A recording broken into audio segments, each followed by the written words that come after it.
What's up, music nerds? This week we are getting into part 3 of Hermann Helmholtz on the sensations of tone. The link to the webbook that I'm reading from is in the description below. You can find the entire text of the book there, as well as all of the apps that I'm going to show you today. So let's get into it. Part 3, the relationship of musical tones, scales, and tonality. Chapter 13, general view of the different principles of musical style in the development of music. We are delving into new territory in Part 3, and Helmholtz wants to draw a distinction between this and everything we've covered so far in the book. The system of scales, modes, and harmonic tissues does not rest solely upon inalterable natural laws, but it also, at least partly, is the result of esthetical principles, which have already changed and will still further change with the progressive development of humanity. So this isn't to say that a minor third becomes more or less dissonant depending on what country you're in, but it does mean that in different parts of the world and different times throughout history, a minor third could evoke something different from a listener, and that has to do with cultural context rather than the physics of sound. So we are going to look at the construction of scales and the tissue of harmony throughout history. Helmholtz has broken it into 3 periods: the homophonic, or unison music of the ancients, the polyphonic music of the Middle Ages, with several parts, but without regard to any independent musical significance of the harmonies, extending from the 10th to the 17th century, and harmonic, or modern music, characterized by the independent significance attributed to the harmonies. Starting with homophonic music, one-part music is the original form of music with all people. Helmholtz calls this too poor in forms and changes to develop great forms of art. Thus, purely instrumental homophonic music is limited to short dances and marches. Extensive works of art are only possible in connection with poetry. Odes, religious hymns, and epic poems were performed in a musical manner. Now, we can't be sure exactly what that musical manner was, but if we look at natural speech, it does have some musical tendencies. When simple sentences are spoken without being affected by feeling, a certain middle pitch is maintained, and it is only the emphatic words and the conclusions of sentences and clauses which are indicated by change of pitch. Now, Helmholtz has some example sentences down here, but this translator's note reminds us that his observations on speaking are in reference to Northern German habits.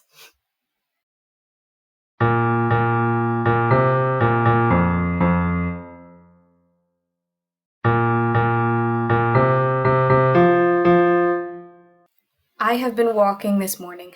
I have been walking this morning. I have been walking this morning. I have been walking this morning. And I do that same up and down conclusion to the sentence. Okay, now a question. Have you been walking this morning? Have you been walking this morning? Have you been walking this morning? I mean, that's not that different from his German pitch. It's mostly the rhythm that's different. Emphasized words are also rendered prominent by their being spoken about a tone higher than the rest. I have been walking this morning. I have been walking this morning.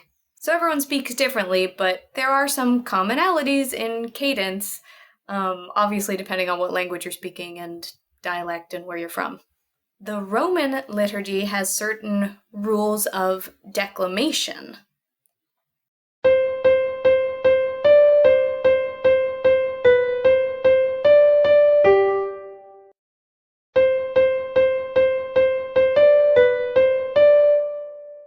And you can hear that they are imitating a natural cadence of ordinary speech, but it also has this sort of unnatural, hypnoticness about it. But homophonic music would also have been used to recite epic poems. Certain melodies would be used for different meters in the poem, but they wouldn't really be used to add emotional depth or specificity to the story. So the scales used in this kind of homophonic music are quite varied.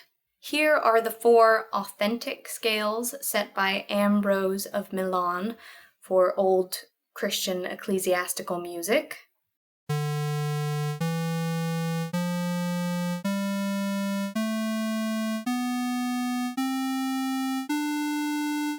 And the rules would have been that you end a piece written in this key, in this first key, on a D, and you end a piece written in the second key on an E, etc. And that would mark it as the tonic in our modern understanding, or the fundamental tone that links all of the other tones in the music. But the rule was not strictly followed, and so Helmholtz concludes that although homophonic music was possibly not entirely without a reference to some tonic or predominant tone, such a tone was beyond all dispute much more weakly developed than in modern music. So let's fast forward a bit to polyphonic music. Most people cite organum or diaphony as the first invention of part music, where 2 voices proceeded in fifths or fourths, which with occasional doublings in octaves. But some believe that they wouldn't have actually sung those parts at the same time, but the melody would pass back and forth, just transposed, which would mean that the first part music was actually discantus, which became known at the end of the 11th century in France and Flanders. 2 entirely different melodies were adapted to form a tolerably consonant whole. That brought the need for uniformity in modes, so the learned theoretician Galerian undertook his dodecachordon to put some order in the theory of modes. He distinguished 12, 6 authentic and 6 plagal, and assigned them Greek names, which were, however, incorrectly transferred. However, his nomenclature for ecclesiastical modes has been generally followed ever since. The following are Galerian's 6 authentic ecclesiastical modes, keys, or scales, with the incorrect Greek names he assigned to them. I don't totally understand why the Greek names are incorrect, but here they are. Ionic.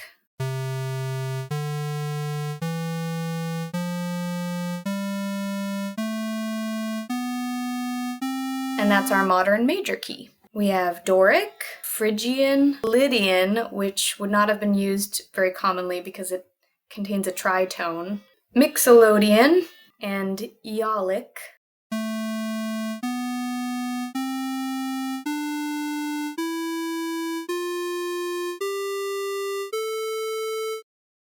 That brings us to harmonic music.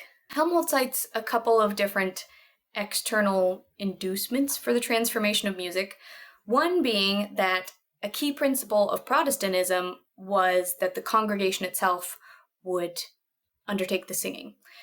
And they couldn't be expected to execute the difficult polyphonic music, so composers of Protestant ecclesiastical music produced simple, harmonized chorales for the congregation to sing.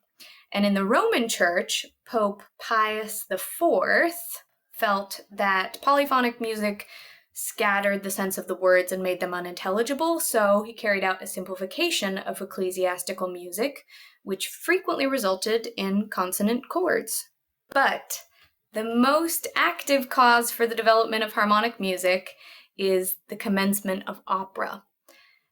More variety of expression is admissible in opera than in ecclesiastical music, and so dissonance was used more boldly and eventually developed the Doric, Aeolic, and Phrygian modes into our modern minor mode.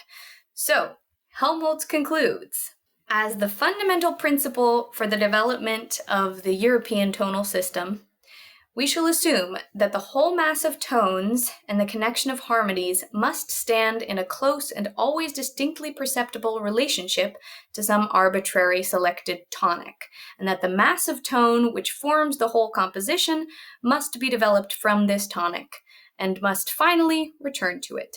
The ancient world developed this principle in homophonic music, and the modern world in harmonic music. but it is evident that this is merely an aesthetical principle and not a natural law. So this little history lesson is going to set us up to dig more into scales and tonality in future chapters. I hope that you will go to sensationsoftone.com to read more and subscribe to the channel so you don't miss me next week with chapter 14. I'll see you then. Bye!